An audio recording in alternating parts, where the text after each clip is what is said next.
Hello दोस्तों, कैसे हैं आप सभी। आज मैं फिर से सच्ची डरावनी कहानियां लेकर आया हूं। तो चलिए आज कहानी शुरू करते हैं। मैडमैन स्टेन एक दाई के बारे में एक डरावनी कहानी है जो दो युवा लड़कों की देखभाल कर रही है जिनके माता पिता शाम के लिए बाहर हैं। पागल स्टेन, बिल्ली और रिची नाम के दो युवा लड़के थे। उनके माता पिता रात के लिए बाहर गए थे और उन्हें एक दाई की देखभाल में छोड़ दिया था। उसका नाम इग्नेस था और लड़के उससे नफरत करते थे। वह मोटी और बदसूरत थी और पसीने और सिगरेट की बदबू थी। उसका बट इतना बड़ा था कि उसके गुलाबी स्वेट पैंट ऐसे लग रहे थे जैसे वे किसी भी क्षण फट सकते हैं। बिस्तर के लिए समय इग्नेस ने घोषणा की जैसे ही उनके माता पिता चले गए। लेकिन हमारे माता पिता हमें 11 तक रहने की अनुमति देते हैं, बिल्ली ने विरोध किया। इग्नेस ने कहा, आपके माता पिता अब यहाँ नहीं हैं, मैं प्रभारी हूँ और मैं जो कहता हूँ वह जाता है। अब बहस करना बंद करें और बिस्तर पर उठें। आप वास्तव में सड़े हुए दाई हैं, अमीर विलाप करते हैं, और आप वास्तव में सड़े हुए बच्चों की एक जोड़ी हैं, इग्नेस ने कहा। दोनों लड़के अपनी जमीन पर खड़े हो गए और मानने से इनकार कर दिया। इग्नेस ने दुर्भावनापूर्ण मुस्कुराहट के साथ कहा, ठीक है, अगर आप बिस्तर पर नहीं जाएंगे तो मुझे आपके लिए थोड़ा आश्चर्य हुआ है। आपको खुश करने के लिए कुछ क्या? रिच ने पूछा। एक सोने की कहानी, उसने कहा, एक डरावना। आप इसे सुनना चाहते हैं, है ना? आप डरते नहीं हैं, क्या आप हैं? बिल्कुल नहीं, बिल्ली ने उगल दिया। हमें बताओ। इग्नेस उठ गई और लाइट बंद कर दी। जब वह वापस बैठ गई तो सोफे उसके वजन के नीचे कराहे उठा। दोनों लड़के फर्श पर क्रॉस लेग बैठे उसका सामना कर रहे थे। ठीक है, उसने कहा, उसके गले समाशोधन। कुछ शहरों में लोग रात में अपने दरवाजे बंद नहीं करते हैं, लेकिन इस शहर में कोई भी रात में बिस्तर पर नहीं जाता है, यह सुनिश्चित किए बिना कि दरवाजे एवं अड्डी खिड़कियां तंग बंद हैं। इसके लिए एक बहुत अच्छा कारण है, यह पागल स्टेन की वजह से है। कोई नहीं जानता कि वह कहां से आता है, लेकिन वे कहते हैं कि वह कब्रिस्तान में रहता है, कब्रों के बीच सो रहा है।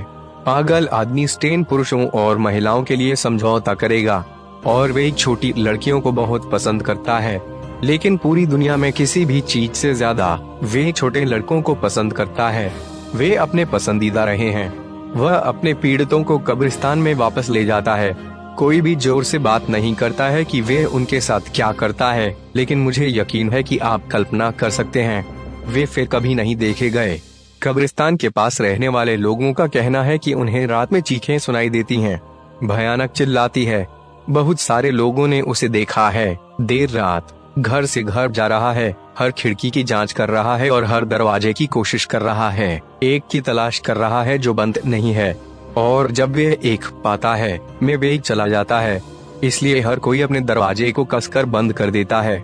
अब जैसे मैंने पहले कहा था, यह सब है। रिच ने पूछा, यह एक कहानी नहीं है। आप सही हैं, यह एक कहानी नहीं है, इग्नेस ने कहा, यह एक चेतावनी है। मैं चाहता हूं कि आप सीधे सोने के लिए जाएं, और अगर मैं आप में से किसी एक में से एक झलक के रूप में इतना सुनता हूं, तो मैं सामने के दरवाजे को अनलॉक कर दूंगा ताकि पागल स्टेन अंदर जा सके। 10 मिनट बाद दो लड़के बिस्तर पर लेटे हुए थे, विस्तृत जाग रहे थे और छत पर घूम रहे थे। कमरा पूरी तरह से अंधेरे में था। यह सच नहीं था। क्या यह था? रिच ने पूछा। बिल्कुल नहीं, बिल्ली ने जवाब दिया। वह सिर्फ हमें डराने की कोशिश कर रही थी। अचानक बेडरूम का दरवाजा खुला उड़ गया। लड़के लगभग अपनी त्वचा से बाहर कूद गए। इग्नेस वहां द्वार में खड़ा था। मैंने आपको बात करने के बारे में क्या बताया? वह चिल्लाया। बस इसके लिए मैं सामने के दरवाजे को अनलॉक करने जा रहा हूँ। उसने बेडरूम का दरवाजा बंद कर दिया, लड़कों को फिर से अंधेरे में छोड़ दिया। वे बिस्तर में लेट गए, कांपते हुए और अपने तकिए को पकड़ते हुए। उन्होंने सीढ़ियों से नीचे चलते हुए उसके भारी कदमों की बात सुनी। यह सब तुम्हारी गलती है, बिल्ली फुसफुसाए। आपको अपना बड़ा मुंह क्यों खोलना पड़ा? मुझे क्षमा करें, उनके छोटे भाई ने जवाब दिया। अब वे चला गया है और दरवाजा खुला। बिल्ली फुसफुसाए। आपने कहा कि आप पागल स्टेन में विश्वास नहीं करते थे, रिच ने कहा। मैं नहीं, तो फिर तुम क्या डर रहे हैं? मैं नहीं हूँ। वह वापस आने से पहले चुप रहो। लड़कों, चुप्पी में वहाँ रखना। छत घूर। उन्होंने सो जाने की कोशिश की, लेकिन वे आराम नहीं कर सके। सामने का दरवाजा खुला नहीं। वे सभी सोच सकते थे कि पागल स्टेन उन्हें पाने के लिए आ रहा था और उन्हें कब्रिस्तान में खींच रहा था, जहां वे उनके लिए अकथनीय चीजें करेगा। बिल्ली बिस्तर से बाहर हो गया। उसका दिल तेजी से धड़क रहा था। उसने बेडरूम का दरवाजा खोला और दरार से झांका। तट स्पष्ट था। तुम कहाँ जा रहे हो? रिच ने पूछा। मैं सामने के दरवाजे को बंद करने जा रहा हूँ, बिल्ली ने जवाब दिया। वह दालान में फिसल गया और जितना संभव हो सके सीढ़ियों से नीचे रेंगता रहा। जब वह नीचे की ओर गया तो उसने कोने के चारों ओर टिप टॉट किया और सामने के दरवाजे की जांच की। इसे बंद कर दिया गया था। इग्नेस झूठ बोल रहा था। उसने सामने के दरवाजे को अनलॉक नहीं किया। बिल्ली सभी चौकों पर उतर गया और दालान से नीचे रेंग गया। जब वह लिविंग रूम में आया तो उसने दरवाजे के किनारे के चारों ओर झांका। टेलीविजन बंद था। इग्नेस सोफे पर पड़ी थी। वह उसे बट देख सकता था। गुलाबी रंग का वह बड़ा टीला एक समुद्र तट व्हेल की तरह वहां करना। वह आगे बढ़ गया जब तक वह उसका चेहरा देख सकता था। उसकी आंखें बंद थीं और उसका मुंह खुला लटका हुआ था। उसने आवाज नहीं लगाई। वह बिल्कुल नहीं जल रहा था। वह यह नहीं बता सकता था कि वह सो रही थी या मर गई थी।